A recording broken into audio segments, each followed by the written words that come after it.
Makeup ပပလေးနဲ့ကိုယ့်အလောက်ပို့ပြီးပေါ်လင်စေတဲ့ makeup look လေးဒီနေ့လင်းပြပေးမယ်ပေါ့နော်အဓိကကတော့ skin prep လေးတော့တေချာလုပ်ထားဖို့လိုတယ်ပေါ့နော်ပြီးရင်တော့ YSN ကကုန်ကန်နီး primer လေးနည်းနည်းလိမ့်လိုက်ပါတယ်ပြီးရင်တော့မီဆိုဟိုတနေ့ကလိမ့်ပြသွားတဲ့ဒီ Glad to Glow က skin tint လေးပဲလိမ့်ပေးလိုက်ပါတယ် foundation တွေလို့ထူထူပိမ့်ပိမ့်မဟုတ်တာကြောင့်မီဆိုဒီနေ့လိမ့်မဲ့ makeup look အတွက်ကွက်တီပါပဲ concealer တော့ဒီ Heady Hack ကဟာလေးသုံးလိုက်ပါတယ်ဒါလေးလည်းကုန်ကန်နီးနေပါပြီမီဆိုတခြားဟာတွေဘယ်လောက်ပဲဝယ်ဒါလေးကိုပို့ပြီးတော့သုံးဖြစ်တယ်ပေါ့နော်သူကပေါ့ပနဲ့ဖြန့်ရလဲအရန်လွယ်ပါတယ်ပြီးရင်တော့ဒီ Sassy က fixing spray လေးကိုဖြန့်ထားလိုက်ပါတယ်သူကလုံးဝ glow ပြောင်သွားတဲ့ effect ကိုပေးနိုင်ပါတယ်ဒါလေးက into it ကနှကန်းနေလေးထင်တယ်ဒါပေမဲ့မီဆိုအယောင်နုလို့ပါနီအဖြစ်ပဲသုံးပါတယ်ပြီးတော့ Revlon နဲ့ကဒီပန်းရောင်နုလို့အသားရောင်နုလို့အယောင်နုလေးကိုမီဆိုမျက်လုံးတစ်လုံးလုံးနဲ့အောက်မျက်ခမ်းတွေရောအပြည့်တင်ပေးလိုက်ပါတယ်ပြီးတော့ရှင်းမပါတဲ့ဒီလင်မောင်နုလေးကိုမီဆိုမျက်လုံးအလယ်နဲ့ဒီအရှေ့ပိုင်းလေးကိုထုံးစံအတိုင်းတင်ပေးလိုက်ပါတယ်ဒီ Sassy တွေကအညိုရောင်ရင့်လေးကိုမျက်လုံးလေးနည်းနည်းထင်းသွားအောင်မျက်ရည်အပေါ်ပိုင်းလေးနဲ့မျက်ခမ်းအောက်လေးနည်းနည်းထည့်ပေးလိုက်ပါတယ်မီဆို Thai brand နဲ့မှာဒီ Sassy ကိုတော်တော်လေးဝယ်ဖြစ်တဲ့ပါပါတယ်အဲ့တော့အခုမှ make up စလိုက်မဲ့ညီမလေးတွေဒါလေးတွေသုံးကြည့်ကြပါ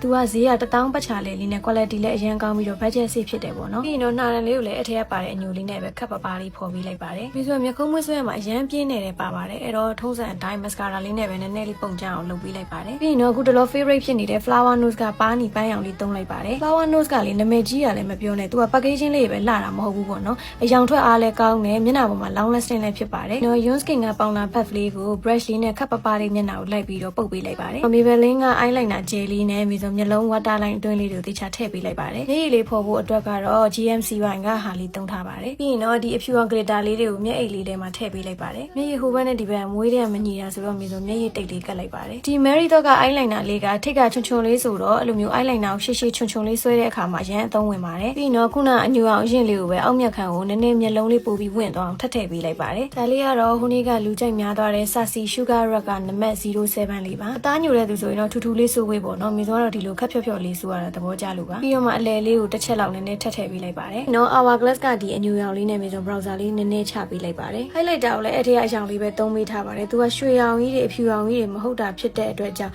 မျက်နှာလေးကိုပိုကြွသွားအောင်မျက်လုံးအောက်လေးတွေကိုတေချာထည့်ပေးလိုက်ပါတယ်နှာခေါင်းလေးတွေနှာခမ်းအပေါ်ပိုင်းလေးနဲ့ဒီမျက်လုံးထောင်အတွင်းလေးတွေကိုထည့်ပေးလိုက်ပါတယ်မျက်တောင်ကော့ဆက်လေးနဲ့မျက်တောင်ကိုကောက်ပြီးသွားတဲ့အခါမှာမီဆိုသုံးနေကြဒီ Maybelline က mascara လေးပဲသုံးလိုက်ပါတယ်မီဆိုမျက်တောင်တူတွေပါအရင်မတက်တာဆိုတော့လေဒီလိုမျိုးမျက်တောင်လေးတွေကိုတော့တမြင်ချင်းစီဖြစ်အောင်တေချာလေးကော့ပေးပါတယ်အားလုံးပြီးသွားရင်တော့ဒီ Sassy က fixing spray လေးထပ်ပြီးတော့ဖြန်းပေးလိုက်ပါတယ်နှာခမ်းလေးအယောင်ဖြော့နေတဲ့ခံစားလို့ဒီ Sassy က jelly tint လေးနည်းနည်းလေးထည့်ပေးလိုက်ပါတယ်မီဆိုသုံးသွားသမျှ Sassy brand တွေပဲပေါ့နော်မသိရင် main sponsor ပေးထားတာကြာနေရပါပဲအမှန်တော့ကိုယ့်ဘက်ကိုဝယ်ထားတာတွေကြီးပါပဲတခုမှအလကားရတာမရှိပါဘူး makeup လေးကပကြည်ကြည်လေးနဲ့ဖူးဖူးကြွကြွလေးဖြစ်သွားပါပြီအဝတ်စားပါညာလဲပြီးပြီဆိုရင်တော့ makeup ပလေးနဲ့ကိုယ့်မျက်နှာမှာရှိတဲ့ structure လေးတွေကိုပေါ်အောင်လိမ့်ပေးတဲ့ look ကလေးပြီးသွားပါပြီရှင်နောက်လည်းဘယ်လို look လေးတွေလိမ့်ပြအောင်လဲဆိုတာကို comment မှာရေးပေးသွားကြအောင်နော်အားလုံးကျေးဇူးအများကြီးတင်ပါတယ်တက်တာ